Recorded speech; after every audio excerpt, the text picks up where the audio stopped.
Bonjour, aujourd'hui j'aimerais vous parler de quelques pratiques responsables liées à la conception de produits en marketing. Donc il est vrai qu'en marketing, on observe plusieurs pratiques irresponsables reliées à la conception de produits, comme l'obsolescence par exemple, ou sinon même la surabondance de l'offre. Mais aujourd'hui, je vais vous parler d'une pratique responsable liée à la conception de produits en marketing, qui est l'économie circulaire. L'économie circulaire permet de repenser, mais aussi d'optimiser certains produits. Donc, ça nous permet de donner une nouvelle vie aux ressources, mais aussi de réduire la consommation de ressources pour préserver les écosystèmes.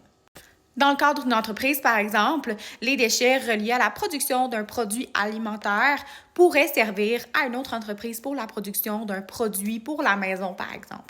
Donc, la première étape de l'économie circulaire, c'est bien sûr de repenser. Donc, de repenser sa consommation, de réduire la consommation naturellement dans le but de préserver les écosystèmes. Donc, on parle d'éco-conception, de consommation, d'approvisionnement responsable, mais aussi d'optimisation des opérations. Pour la deuxième étape, il s'agit de l'optimisation. Donc, le but, c'est vraiment d'utiliser les produits le plus fréquemment possible. C'est pourquoi on parle d'économie collaborative, mais aussi de location court terme. Ça nous permet vraiment de maximiser la durée de vie d'un produit en l'utilisant à sa capacité maximale. La deuxième portion de l'optimisation est de prolonger la durée de vie des produits, mais aussi de ses composants. Il s'agit donc d'entretenir, de réparer nos produits brisés, de faire un don, de le revendre, par exemple, mais aussi de le reconditionner. Le but, c'est vraiment de faire partie de l'économie de fonctionnalité qui nous permet de garder nos produits le plus longtemps possible pour combattre aussi l'obsolescence programmée.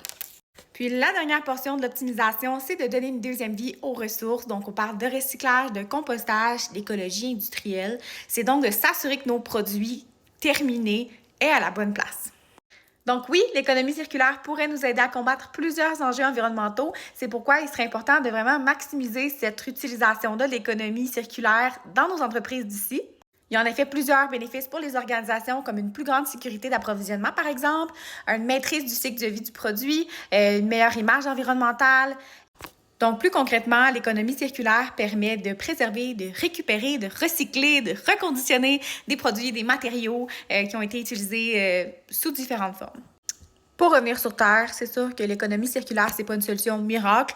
Il y a des limites aussi qu'on peut lui donner.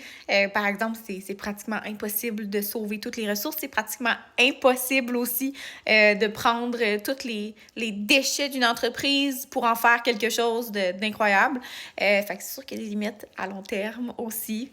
On peut pas généraliser à toutes les entreprises non plus. Par contre, pour les secteurs où ça peut être possible, ça peut vraiment être une belle alternative. Bien sûr, c'est une simple vulgarisation de qu'est-ce que l'économie circulaire. C'est en réalité beaucoup plus compliqué que ça. Toutes les informations qui ont été données ont été prises dans le cadre du cours Marketing responsable donné à l'Université Laval.